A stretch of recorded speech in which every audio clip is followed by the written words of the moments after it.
Hi there, welcome to this video with me, Dr. Martin Benfield. I'm a GP trainer, and in this video we are going to look at how to initiate the management stage in the consultation. So this is a signposting exercise where you make it clear the consultation has now changed stage with a shift in body language and tone of voice, and stating the issues that are going to be covered in the remainder of the consultation.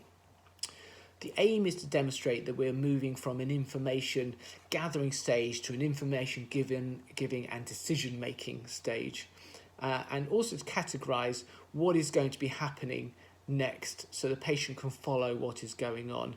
So this is another example of transparent consulting where you're making it clear to the patient what is going on so they can be brought with you together in the consultation process.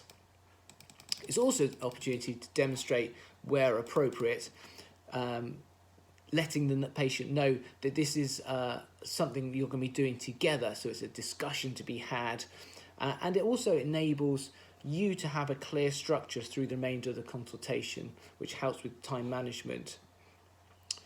Just because it's information gathering stage doesn't mean that you can't ask any more questions, and in fact patient-centered focused questions are really good for involving the patient at this stage. What you're trying to avoid is doctor-centered open questions looking for more history, because that will upset the structure of this remainder of the consultation and lead to much longer consultations. Obviously, if you think of something you really have to ask, then obviously you have to be safe to ask it, but you're trying to avoid that if possible. You may also have given some explanation during the data gathering, but again, try to avoid this if you can, because if you give any explanation and then you obtain more data, you may be contradicting yourself later on, which obviously doesn't look good, and it's not great for time management. So not unusual for a patient to try to get some explanation out of you early, and this is where you acknowledge and signpost. So something like, well, I've had this cough for about 6 weeks. What do you think the cause might be? I had a look on the website and I'm pretty sure I need a chest x-ray. And so the response to this would be some kind of adaptation of, well, what I would like to do is find out a lot more information about what's been going on, and then we can have a look at the causes, and chest x-ray may be needed, but we can talk about that later on. You can initiate the process of starting the management stage with a simple word or phrase and change in body language. So something like, right, or okay. And then you're going to follow up with maybe a soft phrase such as, so it seems to me. If you feel you need a bit more of a definite kind of response, then what I would like to do is, the first option, okay, so it seems to me. I would use in situations where a discussion is going to be had, maybe that you anticipate some negotiations going to be needed, maybe there's some choices for the patient to make, maybe there's a lot of uncertainty about what to do next. Starting that sentence with "it seems to me" also demonstrates that there is a discussion to be had, rather than the doctor is going to be giving you some facts. The second option, the right, so what I would like to do is, I might use, if I had a clear path that I wanted the consultation to follow, maybe it's obvious to me a line that we really need to be looking at. Maybe the patient wants me to take the lead, or I get the idea that the patient wants me to take the lead they need a confident, reassuring doctor in this consultation. So in a standard consultation where the patient is presenting with symptoms, I might say, right, so what I would like to do is have a discussion about these symptoms and what might be causing it. We can have a look at some tests that I would like to organise to work out what's going on. We can also look at some treatment options that are available. You could make it a bit more simpler, so something like, okay, so what I'd like to do is have a chat now about what's causing your symptoms, and then we can have a look at what we can do about it. You don't need to add, is that okay, at the end, because it always is okay. No one's coming to the doctor to not know what's going on with their symptoms, generally. A pause is good though. at the end, because it enables then the patient to, maybe they're going to reveal an expectation they haven't said before despite you asking. So they might say, oh, I forgot to say I do need a sick note as well. Where you know there's something like that, then you can tag that onto the end. So something like, and also we need to look at your work situation, or and also we can have a look at how I might be able to help with the housing problem you've got. Where possible, use the word we rather than I, because it just shows a sort of more sharing thing that you're doing together.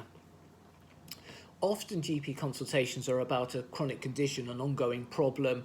So you may not have diagnoses and tests you're organising. The consultation may be about a main issue or issues. So the way to adapt this sort of opening statement would be something like, so it seems to me that there's a main issue to discuss is, you can either just use this sentence or you might tag it onto the end of the template as we've just discussed. More variations would be, okay, so it seems to me there are a couple of things to discuss, or there are a few things to discuss. You might prefer the word consider. The main thing to consider is, or a phrase to look at. So it looks like the main thing to look at is, but any variation on that is fine, and then you would say what headlines of what those things are we're going to be looking at. Okay, so it seems to me the main things to consider are if there are any changes with your medications might help, and what to do about your work situation. An example of using the standard template, the diagnosis, tests, treatments template, and adding the headline of the main thing to discuss would be for minor illness presentations. Okay, so let's have a look at what's causing these symptoms and what to do about it, in particular whether or not antibiotics might be needed or might help. So try and use this for your next minor illness presentation if you can. As we said, many chronic condition consultations don't follow that standard presenting with symptoms template. With these consultations, the patient may be giving you information about social issues or about problems with another health professional or team. And it can be difficult to work out what are they actually wanting you to do. So it's important to clarify during the data gathering, to clarify the point of the consultation. And there is a video specifically on this for you to watch if you haven't already. So in this scenario, it would be appropriate to use the opening statement to check with the patient that you're aiming at the same goal. Okay, so it seems to me there are a few issues to look at. We need to look at how we let your consultant know what's going on. You have some issues with work we need to think about, and I think we could look to see if there are any other treatments that might help. Is that correct, or is there anything else you wanted to discuss? Sometimes it works well to give the patient the chance for an initial opinion on the options. We will look at informed choice at another video, and you would need to make it clear you will be giving more information. You're just looking for a strong initial opinion, and this can save a lot of time in the consultation when the patient does have a clear opinion. So an example could be something like, we need to have a think about what we do about that diabetes test going up. We can look at further lifestyle issues you could try. Medically, it's not clear-cut whether or not a new medication is needed, and there are pros and cons with that. I can certainly give you more information about those options, but what are your initial thoughts about whether or not to start a new medication? Another adaptation to this template is to make it a bit more hypothetical, or a suggestion of what you think the patient want to discuss or make a decision on if it's not really obvious. So some examples would be, okay, so you have some issues with work. Did you want to look into that? For example, if I could give a sick note of some kind. Or We could look to see if there are any other treatments that might help. Is that something you wanted to do today? And you can end that opening statement with, was there anything else you wanted to discuss? This is a much more patient-centered way of clarifying the issues to discuss. If you hadn't made that clear, if you hadn't been able to obtain that during the data gathering. You don't need to do this if it's obvious. So you wouldn't ever say, would you like to discuss whether or not your child has pneumonia? That would be really stupid, because it's clearly obvious that the parents would want to know whether or not their child had pneumonia. For more social type issues, patients often want to just offload to you and let you know about the problems they're having. They don't necessarily want you to take any action with it or even give any advice.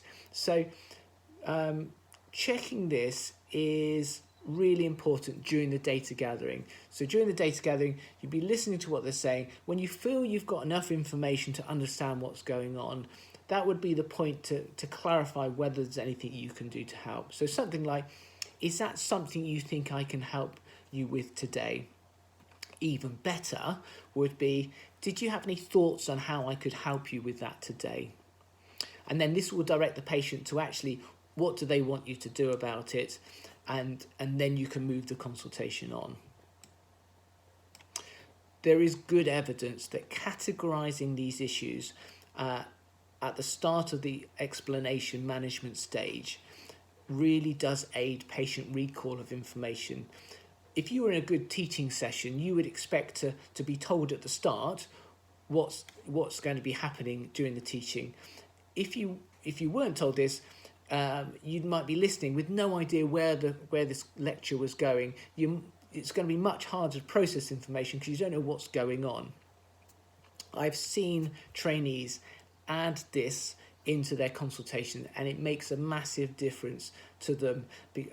For them, it really adds structure to the consultation and enables them to be much more in control of the explanation stage. So you could start with practicing the standard diagnosis, test, treatment template, particularly the minor illness one is a good one to start with, and then start adding on extra bits to it as you're going. In the next week, try and do this. So as you're reaching the end of the data gathering, how could I make my initial statement? If you didn't do one at the end of the consultation, have a think about what you could do, and start recording your consultations as soon as you can, so that you can then, when you're watching it at the end of the data gathering, think, okay, what could have been my management stage introduction statement? Good luck, everybody.